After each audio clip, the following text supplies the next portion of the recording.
अस्सलाम वालेकुम नाज़रीन, आप प्रोग्राम देख रहे हैं इस्लाम पाकिस्तान तलाश न्यूज़ नेटवर्क पर और मैं हूं आपका मेज़बान निसार चौधरी। आज हमने 3-4 मौजू हमारे पास है जिसके ऊपर हमने गुफ्तगू करनी है और जैसा कि आपको पता है कि मेरे साथ शरीक गुफ्तगू होते हैं सीनियर सहाफ़ी ताज मोहम्मद जान साहब। मेरा पहला क्वेश्चन ताज मोहम्मद जान साहब आपसे ये है कि ये बताएं कि पाकिस्तान की जो मैशत है वो दिन ब दिन जो है वो ज़वाल पज़ीर होती जा रही है। इस मैशत को बेहतर करने के लिए क्या इक़दाम उठाने पड़ेंगे और आइंदा IMF का हमारी मैशत में क्या किरदार होगा? जी चौधरी साहब, पहले तो आपका बहुत शुक्रिया। और इस सवाल के जवाब से पहले एक छोटी सी गुजारिश है। हमारे काफ़ी सारे लोग जो हैं नाज़रीन, उन्होंने भी और दीगर लोगों ने भी हमसे अपील की है, कहा है कि आप इस मसले को उठाएं। वो मसला ये है कि बिजली की लोड शेडिंग जो है वो अनशेड्यूल्ड और गैर एलानिया तौर पे जो है ना 1 घंटा पहले हुआ करती थी। अब जो है ना लंबी जो है ना इसकी वो कर दी गई है ड्यूरेशन। और रात को जो है ना कई इलाकों में ये गुज़श्ता रात जो गुजरी है उसमें भी काफ़ी लोगों ने शिकायत की हैं। बच्चे उनके बिलक रहे हैं और बड़े तो चलो बर्दाश्त कर लेते हैं, किसी ना किसी तरह उठ के बाहर चले गए या पंखा हाथ में वो जल लिया। और छोटे बच्चे जो है ना उन पे बड़ी वो जो है ना ये गिरां गुजरती है। तो ये हमारी अरबाब इख्तियार से गुजारिश है कि वो अगर हो सके तो इसको कुछ थोड़ा सा ऐसा मैनेज करें कि रात को कम अज़ कम जो है ना बिजली की लोड शेडिंग वो उसका दौरानिया कम से कम हो, ताकि छोटे बच्चे जो है ना वो सुकून के साथ सो सकें। दूसरा चौधरी साहब, आपने जो सवाल किया है IMF का किरदार या पाकिस्तान की मैशत जो है ना वो चौधरी साहब उसमें मुझे कहने की कोई ज़रूरत नहीं है। आप और हमारे नाजरीन सारे देख भी रहे हैं, सुन भी रहे हैं, एक तसलसल के साथ जो है ना वो डाउन जा रही है। और हर गुज़रते दिन के साथ हमारे कर्ज़े जो हैं उनका जो हमने वो किस्त देनी है उस पर सूद जो है वो बढ़ रहा है। और इन्फ्लेशन जो है महंगाई उसकी वजह से वो एक तसलसल के साथ बढ़ रही है। तो इस वक्त जो सूरत हाल ये है कि हमारा जो स्टेट बैंक है उसके पास $4 अरब के रिज़र्व जो है ना मौजूद हैं। जबकि हमने ये जो नया साल माली साल शुरू हुआ है 2023-2024 इसके दौरान $27 अरब जो है ना हमने अदायगी करनी है कर्ज़ों की या सूद की। तो इससे आप अंदाज़ा लगा लें कि कितना बड़ा एक ह्यूज गैप है। अगर IMF जो है ना वो हमारे साथ राज़ी, इस पर हम बात करेंगे कि उसके साथ मुज़ाकरात जो है ना वो किस नहज पे जा रहे हैं, क्या हो रहा है। लेकिन उससे पहले मैं आपको बता दूं कि वो अगर राज़ी हो जाता है कि पाकिस्तान को ये जो ना उसने कर्ज़ा दे, तो उस सूरत में भी उसने 3 किस्तें देनी है और हर किस्त जो है ना वो 2 अरब से ऊपर की नहीं होगी, $2 अरब से ऊपर की। तो ये आप बखूबी अंदाज़ा लगा सकते हैं कि हमारा जो हमने कर्ज़े या सूद पर जो हमने अदायगियाँ करनी है वो $27 अरब, हमारे पास रिज़र्व जो है वो $4 अरब। और IMF भी अगर हमारे साथ शामिल हो जाए, राज़ी हो जाए, दे, तो वो 2-2 अरब की 3 किस्तें जो ना वो हमें मिलनी है। IMF जो सब IMF का किरदार जो है उस हवाले से पाकिस्तान के लिए तो IMF का मामला जो है ना रस्साकशी का एक ऐसा खेल है कि उसके एक सिरे पे बदमस्त हाथी जो हैं उनका एक ग्रुप है, 2, 4, 6 जितने भी हैं, और उसका दूसरा जो सिरा है वो मुखालिफ सिमत में खींचने वाले जो लोग हैं वो नातवां कन्ने इसहाक डार साहब के उनके साथ जुड़े हुए हैं, हमारे प्राइम मिनिस्टर शहबाज शरीफ साहब या कुछ और हमारे हुकूमती अहदेदार। तो ये सूरत हाल है एक IMF की हमारे साथ। मैं आपको ये बताता चलूँ चौधरी साहब कि हमारा जो मुल्क है पाकिस्तान, हम जो ना बाकायदा IMF के मेंबर हैं, लेकिन इसके बावजूद IMF का रवैया जो ना ख़ास तौर पे तरक्की याफ्ता मुल्क जो हैं और गरीब जो मुल्क हैं, गुरबत की लकीर से नीचे हैं, जो तरक्की पजीर मुल्क हैं, उनके साथ उसका रवैया जो है ना वो किसी असूल और ज़ाब्ते का पाबंद कतन नहीं है। वो जो है ना अपने जो बड़े हैं, जैसे मैंने वो रस्से की खेल में बताया कि बदमाश हाथी वो कौन से हैं, अमेरिका, यूरोप और उनके कुछ इत्तेहादी जो हैं वो उनके साथ हैं। वो जो कुछ कहते हैं तिगनी का नाच जो ना ये पाकिस्तान को हमारे जो ना हुकूमत को नचा रहे हैं। और अब सूरत हाल ये है कि इसहाक डार साहब जादू की छड़ी लेके और बड़े बुलंद बांग दावे करके जो आए थे यहाँ पे, वो उनकी जादू की छड़ी उनके हाथ से गिर चुकी है या उन्होंने ख़ुद फेंक दी है और उसकी जगह उन्होंने कासाई गदाई जो है ना वो थाम लिया है और IMF की मिन्नतें कर रहे हैं। ये 2-4 दिन पहले आपसे भी डिस्कस हो रही थी, गालबन आप भी बता रहे थे कि शहबाज शरीफ जो हैं वो IMF के डायरेक्टर से भी मिले हैं और इसहाक डार जो हैं उन्होंने भी कुछ उनसे भी कुछ किए हैं, मुतालबात मुलाकातें की हैं।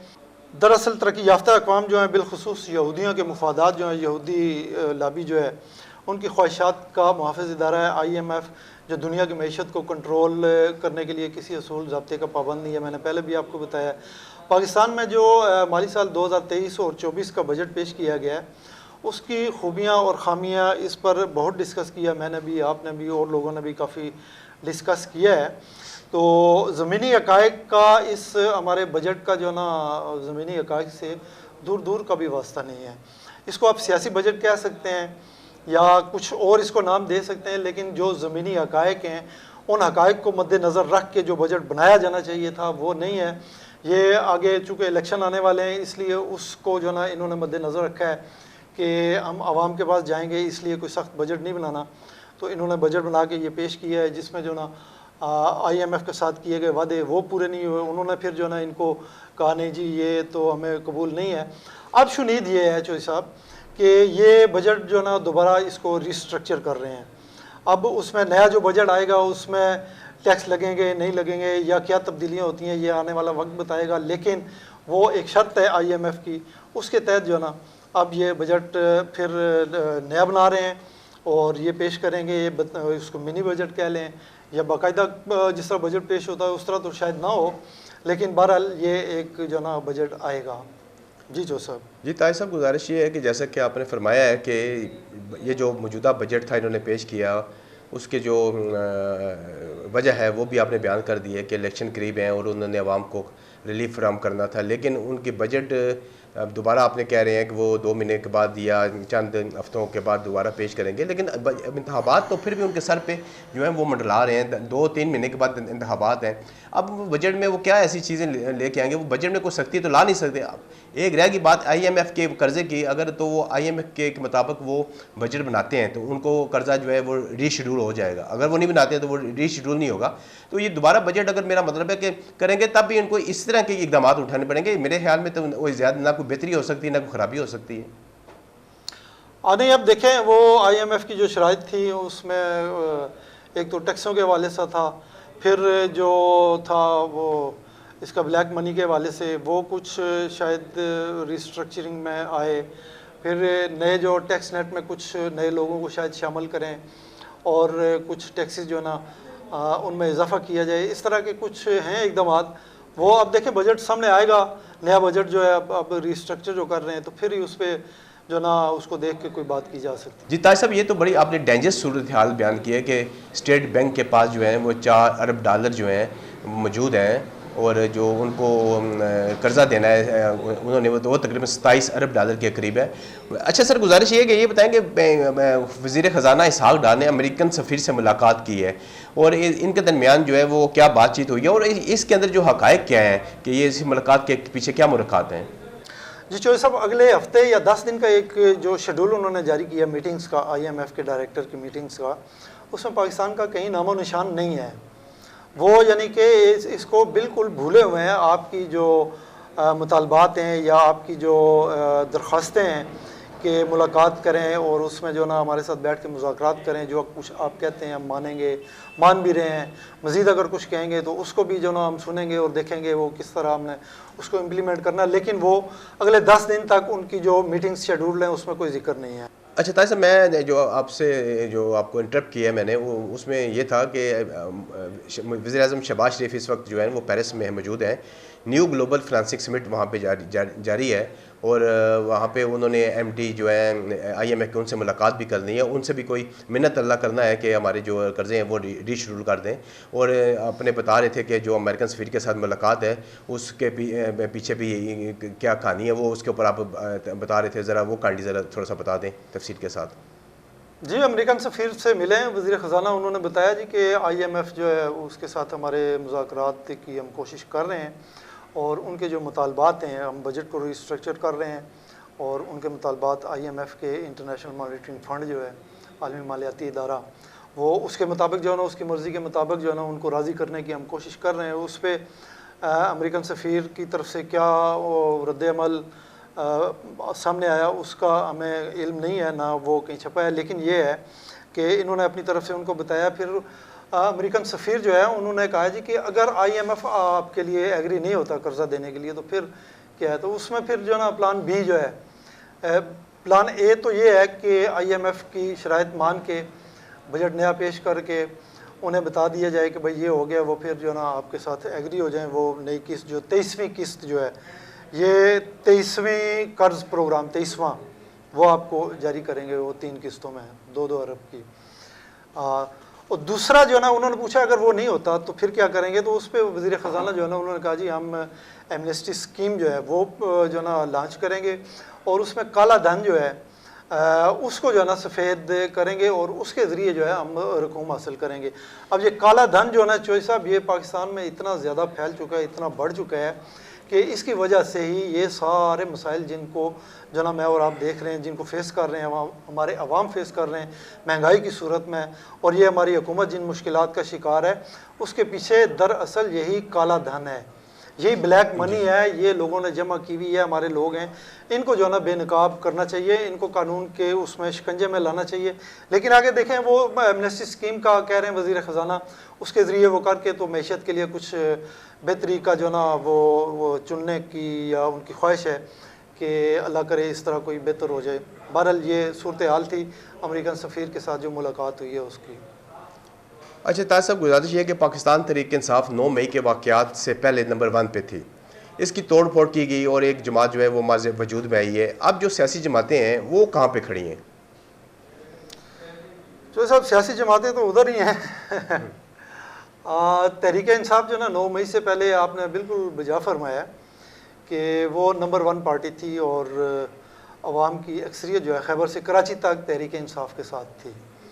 लेकिन 9 मई के वाक़यात हुए, बदकिस्मती है हमारी, और उसके बाद फिर जो क्रैकडाउन हुआ तहरीक इंसाफ के ख़िलाफ़, वो ज़ाहिर है वो उनके जो कारकुन थे या जो लोग थे उसमें मुलव्वस थे, फ़ौजी तनसीबात पर हमले जिन्होंने किए उनको कानून के शिकंजे में लाना वो लाजिम था, वो किया गया। तो इनकी फ्रंट लाइन जो क़यादत थी वो फिर छोड़ के उसमें अलग हुए और फिर उन्होंने तहरीक इस्तेकाम बनाई। जी जो सब 9 मई के बाद जो है ना पाकिस्तान मुस्लिम लीग नून जो है उसने बड़ी कोशिश की है, उनके जो रहनुमा हैं फ्रंट लाइन के प्राइम मिनिस्टर हैं, उन्होंने भी लंदन से नवाज शरीफ की तरफ से भी आपने देखा होगा गाहे बगाए जो ना बयानात आते रहते हैं, कमक आती रहती है उनकी तरफ से, तो उन्होंने वो कोशिश में है कि हम किसी तरह खड़े हो सकें। लेकिन मैं समझता हूँ चौधरी साहब आप देखें कि जितनी भी जमातें हैं उनमें सबसे नुमाया जमात जो है पाकिस्तान पीपल्स पार्टी है, वो इमर्ज हो रही है एज ए नेशनल पार्टी के, पूरी जो ना कौमी सतह की एक जमात जो है ना। आप देखें बेनज़ीर भुट्टो का दौर, उससे पहले जुल्फ़िकार अली भुट्टो के दौर में देखें सिंध की सूरत हाल, सिंध शहरी और दही इलाके देखें, शहरी इलाकों में इतना उनका वो गिरफ्त नहीं थी। लेकिन आप देखें कि इस दफ़ा ये जो मेयर के इलेक्शन हुए कराची में, इसी तरह हैदराबाद है, नवाबशाह है, मीरपुर ख़ास है और 1-2 शहर और हैं, ये पहली दफ़ा पाकिस्तान पीपल्स पार्टी की जो जमात है उसके मेयर जो ना इन शहरी इलाकों में मुंतखब हुए हैं, वरना इससे पहले जो ना MQM जो है उसके मेयर मुंतखब होते रहे हैं। तो MQM को भी इसने रिप्लेस किया और फिर ये क्रेडिट जाता है आसिफ अली जरदारी साहब को, जिन्होंने जो ना अपनी जमात को इस आइसोलेशन से निकाल के एक कौमी सतह की जमात बनाने में अहम किरदार अदा किया है। उन्होंने सिंध के लोगों की खिदमत भी की है। वो जहाँ पे इनके दौरे हुकूमत में आप देखें ना काफ़ी ऐसे मसाइल थे लोगों के जो अरसा दराज से हल तलब थे, सिंध दही के जो अवाम थे वो इन्होंने हल किए। जी चौधरी साहब एक और जो चीज़ है वो ये है कि कराची में आप देखें ये मुर्तज़ा वहाब जो है ना, ये उर्दू बोलने वाली एक फैमिली है। तो ये बैक टू मुमताज़ भुट्टो उस दौर में अगर आप चले जाएँ पाकिस्तान पीपल्स पार्टी का 70 की दहाई या 80 की दहाई है, उसमें लिसानी फसादात जो है ना उसके बाद भी होते रहे हैं। उन लिसानी फसादात में जो है ना वो फिर आपके ये पाकिस्तान पीपल्स पार्टी के ख़िलाफ़ चले जाते थे उर्दू बोलने वाले लोग, तो वो फिर मामला चलते रहे। लेकिन अब आसिफ अली जरदारी साहब ने आके ये किया है कि उर्दू बोलने वाले जो हैं उनको भी ये जिस तरह मुर्तज़ा वहाब की एक मिसाल है कि ये दरीना एक कारकुन थे, पीपल्स पार्टी से नाराज़ थे, वो दूसरी जो जमात है MQM उसके साथ चले गए थे या कहीं भी थे, उनको फिर वापस लाया उन्होंने, वापस ला के अब देखें उन्होंने मेयर बना दिया है। तो उनके ज़रिए ये जो सॉफ्ट कॉर्नर पैदा करने की कोशिश होगी इंशाल्लाह, और इसमें ये कामयाब होंगे। आप देखें उर्दू बोलने वाले MQM के साथ जो लोग थे वो इंशाल्लाह पीपल्स पार्टी की जानिब जो ना मबजूल होंगे, उनकी इधर मिलान होगा। तो ये एक आसिफ अली जरदारी साहब की कामयाब हिकमत अमली है। ये देखें अब इस हुकूमत में भी इन्होंने हुकूमत के मज़े भी लिए हैं और हुकूमत के जो मुश्किल फ़ैसले थे जिसमें आवाम पर जो ना बोझ लादा गया, उन फैसलों से अपना फासला भी रखा है और इसका इजहार भी करते रहे कि हम इस फैसले में नहीं हैं, हम इस फैसले में नहीं हैं। फिर बेनज़ीर भुट्टो जो इनकम सपोर्ट प्रोग्राम था उसमें इन्होंने इजाफा करवाया, लोगों को दिलवाया है, उसको जो ना ये प्रोपोगेट करेंगे आइंदा इलेक्शन में कि हमने देखें जी ये गरीब लोगों की जो इमदाद थी वो कैरी करवाई है। इसी तरह सैलाब मुतासरीन के लिए जो था वो फंड नहीं थे, इन्होंने रखे थे, वो फिर पाकिस्तान पीपल्स पार्टी ने एहतजाज किया, बिलावल भुट्टो ने, वो फिर फंड्स मखसूस हुए उनके लिए, तो ये भी उनका एक क्रेडिट है। तो बहसीत मजमूई चौधरी साहब मैं समझता हूँ कि पाकिस्तान पीपल्स पार्टी जो है ना वो इमर्ज हो रही है एक कौमी जमात के तौर पर। वो सिंध दही लोग कह रहे थे ना कि वो महदूद हो गई है दही सिंध तक, लेकिन अब वो उसने अपने पर जो ना वो फैला लिए हैं। वो सिंध के शहरी इलाके ख़ास तौर पे कराची, हैदराबाद, नवाब शाह, मीरपुर ख़ास जहाँ पे MQM का या दूसरे कुछ ग्रुप थे उनका कब्ज़ा हुआ करता था, वहाँ पे अब मुकम्मल कंट्रोल है इसका पाकिस्तान पीपल्स पार्टी का। तो ये एक इनकी कामयाब हिकमत अमली है और आने वाले दिनों में आप देखेंगे कि ये जो पाकिस्तान तहरीक इंसाफ से लोग टूटे हैं और दूसरी इन्होंने जमात बनाई है, वो तो लीडरशिप थी और नून लीग के साथ मिलते हैं, पीपल्स पार्टी के साथ मिलते हैं, वो उनकी अपनी मर्ज़ी। लेकिन वोटर जो है वो किसी तौर पर भी पाकिस्तान तहरीक इंसाफ का वोटर अगर तहरीक इंसाफ इलेक्शन में खड़ी नहीं होती तो वो वोटर जो है ना नून लीग की तरफ नहीं जाएगा। उसका अल्टीमेट फ़ायदा जो है वो चाहे 50% हो, 40% हो, जितना भी हो, वो पाकिस्तान पीपल्स पार्टी को मिलना है। और यही आइंदा जो है ना मैं देख रहा हूँ, फोर्स ही कर रहा हूँ कि अगर पाकिस्तान तहरीक इंसाफ जो ना वो खड़ी ना हुई तो आपका आइंदा जो ना प्राइम मिनिस्टर बिलावल भुट्टो जरदारी होंगे और फेडरल में हुकूमत भी जो ना पाकिस्तान पीपल्स पार्टी की होगी। सूबों में भी ज़ाहिर है सिंध में उनकी हुकूमत होगी, पंजाब में भी वो विन कर रहे हैं। तो ये सूरत हाल है।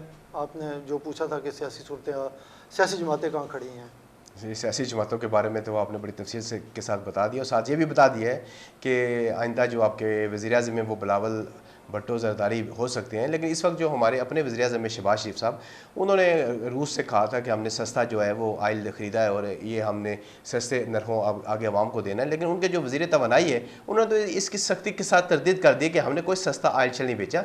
इसके मतलब थोड़ा सा बताएँ कि ये क्या मामला है। जी, रूस से जहाज़ आया था, क्रूड आयल था। अभी वो आयल जो ना उसने साफ़ होना है, उसमें से 20 से लेके 30% तक जो ना हमें मतलूब जो है तेल वो उसमें से बरामद होगा। बहरहाल वो एक अलग मामला है। लेकिन प्राइम मिनिस्टर जो है और हमारे दीगर जो हुकूमती ज़ोमा हैं उन्होंने बड़ा खुशी का इज़हार किया था और खुशी होनी भी चाहिए।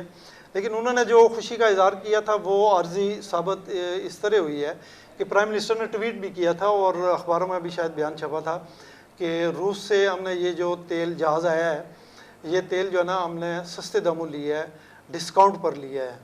तो ये पाकिस्तान के अवाम के लिए खुशखबरी है, उन्होंने ये खुशखबरी दी थी। लेकिन ये रशियन जो हैं मिनिस्टर तवानाई के हैं एनर्जी, निकोलाई शलगिनोव, उन्होंने उनका एक बयान जो है ना वो मोतबर अखबार जो हैं हमारे अंग्रेज़ी के अखबार और इंटरनेशनल अखबार हैं उनमें भी छपा है। उन्होंने कहा है जी कि हमने ये तेल जो है ना किसी किस्म के डिस्काउंट के बगैर दिया है। जिस तरह दीगर जो लोग हैं हमारे क्लाइंट्स हैं हमसे तेल लेते हैं जिस कीमत पर, वही कीमत हमने जो ना पाकिस्तान से भी वसूल की है या करनी है। हाँ, ये एक जो ना उन्होंने इस चीज़ का इतराफ़ किया हमने कि इनको ये सहूलत ज़रूर दी है कि आप चाइनीज़ जो करेंसी है उस करेंसी में आप पेमेंट कर सकते हैं। अब सवाल यहाँ पे ये पैदा होता है, या तो वो रशिया के जो वज़ीर तवानाई हैं निकोलाई शलगिनोव वो झूठ बोल रहे हैं। अगर वो झूठ नहीं बोल रहे तो फिर द्रोहगोई से काम लिया हमारे प्राइम मिनिस्टर शहबाज शरीफ साहब ने। अगर इन्होंने द्रोहगोई से काम लिया है, इन्होंने झूठ बोला है, तो फिर हमारे जो इदारे हैं कानून पे जिन्होंने और इंतखाबी जो वो क्या होता है जी ज़ाब्ता इखलाक, उस पर अमल करवाना है, वो फिर सदाकत और अमानत जो है सादक और अमीन होने पे वो कुछ पता नहीं सवाल उठाएंगे नहीं उठाएंगे, इसको पकड़ेंगे देखेंगे इस मामले को या नहीं, ये अब इनकी मर्ज़ी है। जी ताहिर साहब, जैसा कि आपको पता है कि हमारे प्रोग्राम का वक्त बड़ा महदूद होता है। आपने जिस तरीके से पाकिस्तान की गिरती हुई मैशत, इसहाक डार के अमेरिकन सफ़ीर के साथ मुलाकात और आसफ़ अली ज़रदारी सब पे बारी और आइंदा इस मुल्क के वज़ीर-ए-आज़म बिलावल अली भुट्टो हो सकते हैं, इस तरह की आपने बेशुमार जो है वो खुशखबरियाँ सुनाई हैं। नाज़रीन, इसके साथ साथ मैं आपको ये भी बताता चलूँ कि जैसे कि ताज साहब ने शुरू में कहा था कि हमारे मुल्क में तवानाई का बहरान जो है बढ़ता जा रहा है, मुल्क और कौम दोनों अंधेरों में डूबते जा रहे हैं, बिजली की लो शेडिंग है और साथ गैस भी लोगों को मैसर नहीं है, जबकि बिजली के भारी भरकम जो है बिल वो लोगों को वसूल हो रहे हैं।